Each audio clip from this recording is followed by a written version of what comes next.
hei loi chal haron theng ta heng tiang in ye hun aron man don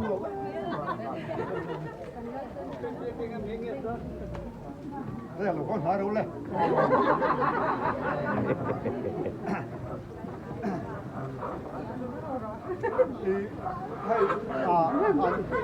anh em xem xuống nó sát tổ áp phim mình lắm cần chỉ còn lỗ mỏ cả biên tuần hay nằm chú con à à chú đó là mua in lâu tiền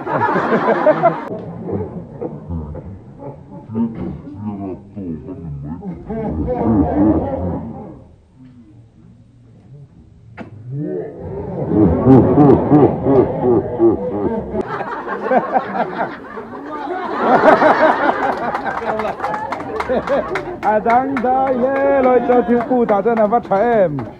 nghĩ vàng anh này tôi đèn loi lụt đôn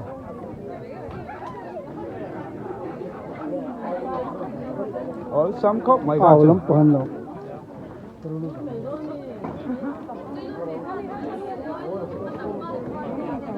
hey tiếng quỷ xem làm pon này buat say nó sắc khóc mày hey chẳng hi làm em nó còn pura hey vắt phải nung làm cái là đôn liền lên thế măng hey đang đại tụ cái tiếng thiên lý cần vắt chết phải em vội in mẫu này chưa tiếng tắc mày chẳng xem nát hay mụ tụ ra vang hey tam em mình gần relate mày nè em chuông han chẳng em giả về nghe lên giả về nhàng giả về là thầm mấy tụi nó có tiếng hun khát đạc ha avarem chang em hey vasil em tung là mình ăn xem đó nó cần duy lụt lốc đó đi cần duy lụt lốc đó đi vắt trái em ăn lâu nữa ăn thì chắc ta lâu nhỉ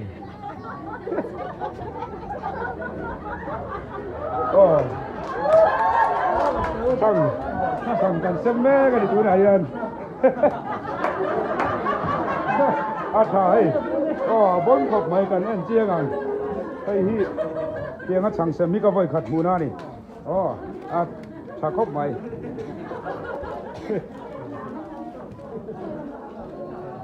cho nên khuyên chả đấy bà